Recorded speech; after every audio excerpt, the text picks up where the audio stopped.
And back live with the Yukon volleyball team here at Buffalo Wild Wings and Yukon off of Shedeck Parkway. And now, joining me at this wonderful table, a familiar face, but a new name. I almost didn't recognize you on the roster sheet when I saw you this time. Jazz Liongco-Le. Can you tell me a little bit about that change? So originally my name is Jasmine Liongco. My dad's last name is actually Lee, so I was born before my parents got married. And now I've been putting Lee on all of my stuff since I've been a senior and all throughout college. And I honestly did it just so I can make my dad happy, and I just want to make him happy and all of that stuff. When I turn 18, I will be officially changing my name to Liongco-Le. That's super cool. That's super awesome. And we know that family means so much to you.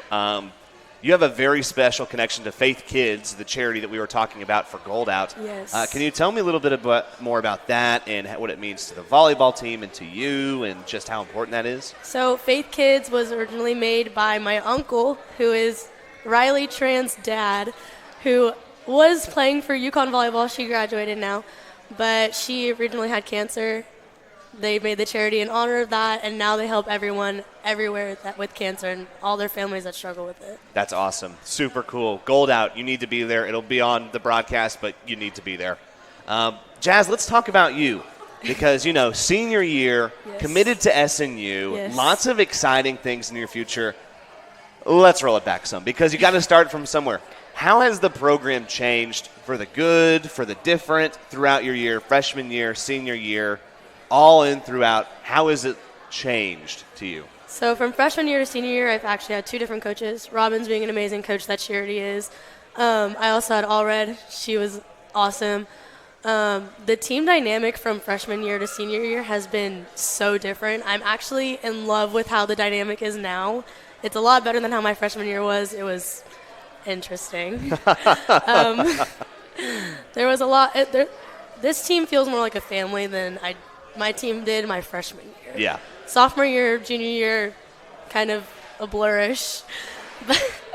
But yeah, this team feels like a family more now than it did whenever I was a freshman. And how does that affect not just the product on the court, but permeates through every day in the classroom, in the locker room, in practice, in the games? How does that give you, you notice a difference, but Yeah. What does that difference mean to you? How does it affect you?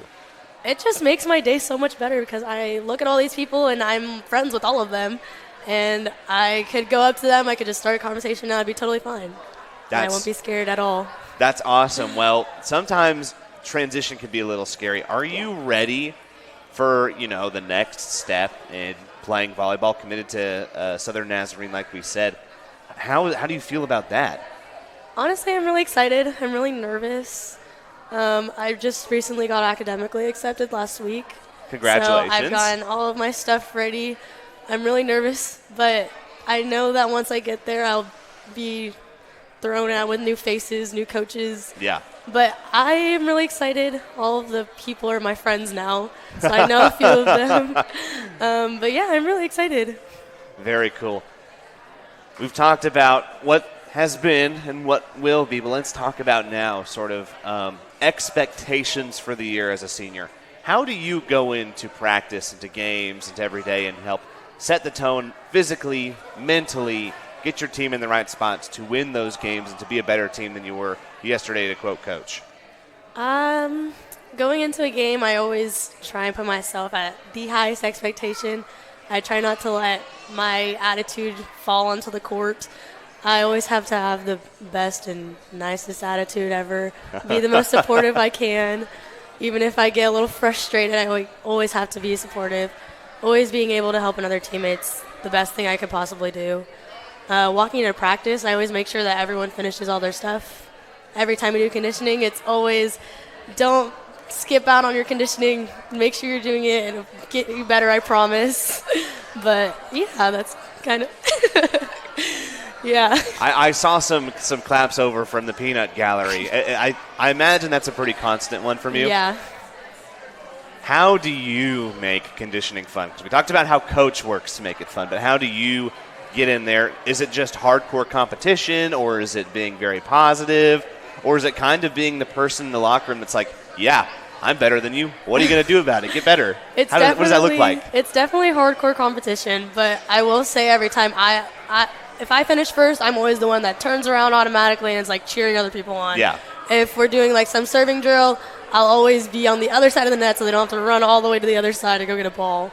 And I'll throw it back to them so they don't have to waste their breath and miss all their serves. I want what's best for the team, and I hope everyone else does too. Well, that's super cool, and I'm sure that they enjoy it, especially not having to go run and chase balls. Yeah. I imagine that if you're going to be at the line working on your serving, going and chasing a ball has to be like a bottom 5 thing. It's exhausting, but it's always nice whenever there are always people there helping you finish. Yeah. Oh, of course there is. Yeah. So on the team, one of your primary responsibilities as the setter is to make sure that you put the ball in a good position. You make sure that everything's right. You clean up sometimes. You have to recover. You might be in an awkward spot. How does that sort of talent, how does it, A, does it start, and B, how do you cultivate that sort of thing? Because it's not easy to be selfless sometimes. Yeah. So how do you put yourself in the right mindset, and how does it start, and how do you physically work on that? What does that look like? Because that's such an interesting position, right? Yes, it really is. The mindset I put myself into, it's more of my position is to help everyone else succeed on the court. Like if the pass is bad, I'm the one that goes and saves it. Yeah. If I set the ball off and then the hitter hits it out or something, then I'll make sure to fix it the next time. Yeah. But my job is pretty much to help everyone else on the court to get better and to obviously score. But it's mostly to make everyone else better. It's mostly to make everybody else look good? Yeah. Okay. There's something to be said for doing that kind of dirty work sometimes. And so I think obviously because I sit in front of a camera and I somewhat enjoy attention, I don't think I could be that selfless sometimes. That's super cool. That's super awesome. Okay, we're just about done, Jazz. Okay. So we're going to go into the classic segment. Everybody here knows it. It's rapid fire questions. Okay. All right. Are you ready? Kind of. Are you kind of? You can't think about it. Okay, do you know how this works? Yes. The first one of the season, I'm going to explain it. I'm going to ask you questions. You can't think about it. Okay. You just have to give an answer, okay? Okay. I'm going to ask you questions, hard questions about your team. Are you ready? Okay. Are you ready? Yes. There we go. What is your least and most favorite thing about Coach? Least and most favorite thing about Coach? Come on, it's rapid fire. My least favorite thing is the immense amount of running that we do. But my favorite thing is how we always do a fun fact of the day before every practice, and it honestly brightens up my practice day even more than it has been in the past. Awesome. Who is the best driver on your team? Oh, no one. Honestly, we're all pretty bad. They're all pretty bad? Okay. Then that fixes that. Who's got the worst taste in music on the team? I know, they're hard. You can't think about it. Oh, my gosh. I feel like everyone has a pretty good music taste, honestly. Okay. I'm probably the one with the worst. You got the worst music taste? Okay. Who out of everybody would you trust most on a trust fall? Can I say my entire team? No, you can't. You got to give a name. Oh, my gosh. Okay. Probably Delaney, because I've known her for the longest time, and she's been one of my friends since, middle school. All righty, and let's see. If you could okay, final question. Out of everybody on your team, if you had a brother, who would you want to date him the least? Probably Kylie. Ooh. All right, and that will do it. Give it up for Jazz, everybody. Oh, come on, girls. You can do better than that. There we go. All right, we're going to take a quick timeout. When we come back, we will still keep it rolling here from Buffalo Wild Wings and Yukon off of Shedeck Parkway. So don't go anywhere. You're watching KREF Sports.tv. Record.